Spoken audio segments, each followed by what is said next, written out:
Claro, ele fala aqui, ó, de Robert Hooke, né? Que estudou a deformação da mola, além de outras contribuições. Na física, ele foi responsável por descrever as deformações de materiais elásticos e sua relação com a força. Em um de seus experimentos, soltou de uma altura de 3 metros em relação ao solo uma massa de 70 kg sobre uma cama elástica de circo. A cama elástica sofreu uma deformação de 50 centímetros, conforme mostra a figura. Beleza? Supondo que a conservação de energia mecânica em qualquer instante e que a cama elástica se deforma uniformemente, o valor da constante elástica da cama é em newtons por metro de... Então, beleza. O cara soltou a bola daqui, né? Certo? Do ponto A.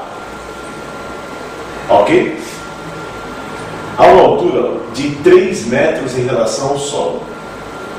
A cama elástica estava a uma altura de 1 metro. Certo? E ela se deformou meio metro. Então, ó, olha só aqui, ó. Daqui até aqui, ó. Estão vendo isso? A mola desceu 2,5 metros. Tudo bem? Certo? Ó, aqui tinha 1 metro. Aqui é 3, ó. Aqui de cima é 3 metros. 3 menos 1, 2. A cama elástica estava a 2 metros da bola. Ok? Ela afundou meio metro, então essa bola desceu 2,5 metros. Eu quero saber a constante elástica, né? Como de maneira a desprezar as perdas, eu vou chamar aquele ponto de A e esse ponto de B, ó, e vou dizer o seguinte: energia mecânica em A é igual a energia mecânica em B. Em A só tem altura, então em A eu só tenho energia potencial gravitacional.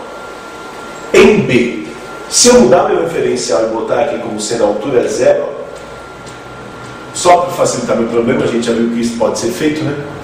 A única coisa que eu vou ter é a cama elástica deformada. Então a única coisa que eu tenho é energia potencial elástica. Beleza? Porque se esse ponto aqui, ó, é o ponto de deformação máxima, é porque a bola parou de deformar a cama elástica. Então a velocidade dela é zero. Substituir as fórmulas, tá legal? Ó, qual vai ser a equação aqui da energia potencial gravitacional? M vezes G vezes H. E da potencial elástica? K x ao quadrado sobre 2. A massa da bola é 70 kg. G é 10. A altura em relação a esse ponto aqui, ó, 2,5. Beleza? Isso é igual ao K, que eu quero saber, vezes 0,5 ao quadrado sobre 2. Tudo bem? Galera, aqui isso aqui vai dar, né?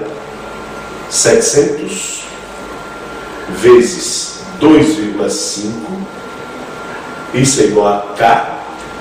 0,5 ao quadrado, ó, é 0,25 sobre 2. Ó, dá de simplificar esse 2,5 com esse 0,25, né? Aqui dá 1 e aqui dá 10. 2,5 é 10 vezes maior do que 0,25. Esse 2 que está dividindo passa multiplicando. Então o K vai ser, ó, 700 vezes 10, 7.000. O 2 passa multiplicando vezes 2. 14.000 newtons por metro. Ok?